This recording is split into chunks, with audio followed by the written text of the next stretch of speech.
ফুটপাতে এবং রেস্টুরেন্টে বিভিন্ন সময় আমরা মজাদার হালিম খেয়ে থাকি, কিন্তু আমরা জানি না এই হালিমগুলো কিভাবে করে তৈরি করে থাকে। আজ আমি আপনাদেরকে দেখাবো এই মজাদার হালিম কিভাবে করে তৈরি করে। সম্পূর্ণ রেসিপিটা অবশ্যই আপনারা দেখার চেষ্টা করবেন, তাহলে কিন্তু একদম পারফেক্ট ভাবে হালিম রান্না আপনিও শিখতে পারবেন।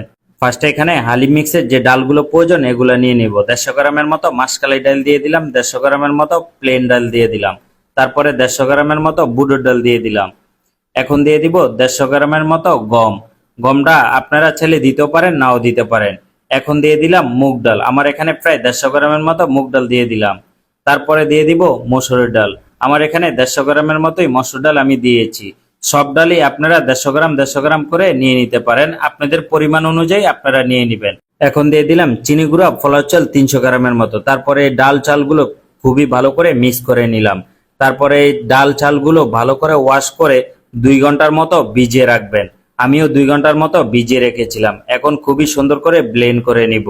আর ব্লেন্ড করার সময় অবশ্যই অল্প একটু পানি দিয়ে আপনারা আড়াভাঙ্গা করে ব্লেন্ড করে নেবেন, একদম ফিনিশিং করবেন না আপনারা। আমার সবগুলো ডাল চাল ভালো করে মিক্স করে এখন একটা হাঁড়ির ভিতরে নিয়ে নিলাম। আপনারা বড় একটা হাঁড়ির ভিতরে নিয়ে নিতে পারেন, অথবা আপনাদের পরিমাণ অনুযায়ী আপনারা একবারে অল্প অল্প করে নিয়ে নিতে পারেন। সবগুলো এক মুঠ করে ডাল চাল নিয়ে নিতে পারেন। তারপরে দিয়ে দিব বেশি করে পানি। আমার এখানে প্রায় 7 থেকে 8 লিটারের মতো পানি দিয়ে দিলাম। এখন দিয়ে দিলাম 2 টেবিল চামচের মতো হলুদের গুঁড়া, তারপরে দিয়ে দিলাম 1 টেবিল চামচের মতো মরিচের গুঁড়া। এখন দিয়ে দিলাম 1 টেবিল চামচের মতো জিরার গুঁড়া, তারপরে 1 টেবিল চামচের মতো ধনিয়ার গুঁড়া দিয়ে দিলাম। এখন দিয়ে দিব স্বাদ অনুযায়ী লবণ।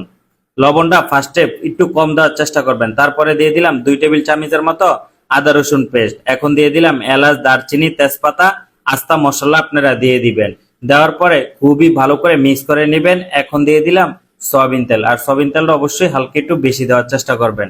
আমার এর ভিতরে ডালটা সিদ্ধ হতে থাকবে, আমিও মাংসটা ভালো করে কষায় নিব। তা আমি এখন এখানে 1.5 কেজি পরিমাণ গরু মাংস নিয়ে নিলাম। তারপরে দিয়ে দিলাম হলুদ, লবণ, মরিচের গুঁড়া, আপনাদের পরিমাণ অনুযায়ী আপনারা দিয়ে দিবেন। এখন দিয়ে দিলাম জিরার গুঁড়া, তারপরে দিয়ে দিলাম ধনিয়ার গুঁড়া। এখন দিয়ে দিলাম গরম মশলা 1 টি চামচের মতো। তারপরে দিয়ে দিলাম অল্প একটু হোয়াইট পেপার। তারপরে দিয়ে দিলাম সয়াবিন তেল, আমার এখানে প্রায় 150 গ্রামের মতো সয়াবিন তেল দিয়ে দিলাম। তারপরে দিয়ে দিব পরিমাণ মতো পেঁয়াজ কুচি। তারপরে দিয়ে দিলাম আস্তা মশলা, এলাচ, দারচিনি, তেজপাতা। তারপরে এই মাংসটা খুবই ভালো করে মিক্স করে নিব। আর মাংসটা অনেকক্ষণ ধরে আপনারা ফার্স্টে কষায় নিবেন, আর কষাতে কষাতেই দেখবেন পানি বের হয়ে গেছে। কষানোর ভিতরে একদম মাখামাখা করে নিবেন। তারপরে আপনারা পানি দিয়ে আবারও মাংসটা ভালো করে রান্না করে নিবেন, যাতে মাংসটা পরিপূর্ণভাবে সিদ্ধ হয়ে যায়। আর এর ভিতরে ডালটা কিন্তু অনেকক্ষণ ধরে আপনারা রান্না করার চেষ্টা করবেন। আমি এখন মাংস দিয়ে দিব। আমার যেই মাংসটা রান্না করেছিলাম এই মাংসটা ডালের সাথে অ্যাডজাস্ট করে দিলাম। আর অবশ্যই অনেকক্ষণ ধরে আপনারা রান্না করে নিতে হবে হালিম। এখন দিয়ে দিলাম পেঁয়াজ, আর পেঁয়াজটা অবশ্যই একটু বেশি পরিমাণ দিবেন। বেশি পরিমাণে পেঁয়াজটা দিলে হালিম খেতে খুবই মজা হয়ে থাকে। এখন দিয়ে দিলাম স্বাদ অনুযায়ী লবণ। তারপরে দিয়ে দিলাম 1 টেবিল চামচের মতো গরম মশলা। গরম মশলাটা দেওয়ার পরে আবারও ভালো করে মিক্স করে নিলাম।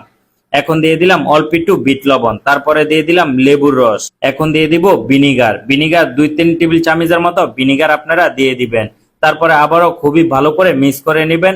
এমনকি এই হালিমটা অনেকক্ষণ ধরে আপনারা রান্না করার চেষ্টা করবেন, তাহলেই দেখবেন পারফেক্ট হালিম থেকে গ্রান চলে আসবে। এখন বাগার দিয়ে দিব। অবশ্যই বাগারের সময় তেলের পরিমাণ অনেক বেশি দিবেন। তারপরে পেঁয়াজ কুচি আর রসুন কুচি দিয়ে দিবেন। দেওয়ার পরে পেঁয়াজ আর রসুন কুচিটা ভাজা হয়ে গেলে এখানে 1.5 টেবিল চামচের মতো শুকনো মরিচের গুঁড়া দিয়ে দিবেন। আর শুকনো মরিচটা গুঁড়া দেওয়ার সাথে সাথেই আপনারা বাগারটা সুন্দর করে দিয়ে দিবেন। হালিমের মেইন কিন্তু এই বাগারটা। এই বাগারটা দেওয়ার সাথে সাথে আপনারা ঢাকনাটা লাগিয়ে দিবেন, তাহলেই দেখবেন হালিমের একদম পারফেক্ট যে গ্রানটা, এই গ্রানটা চলে আসবে। হালিমের বেস্ট হলো এই বাগারটা। এই বাগারটা যত ভালো করে দিবেন ততই হালিমটা খেতে মজা লাগবে। আর এভাবেই করে আমরা রেস্টুরেন্টে এই হালিমটা তৈরি করে থাকি। ভিডিওটা ভালো লাগলে অবশ্যই ফলো দিয়ে পাশে থাকবেন।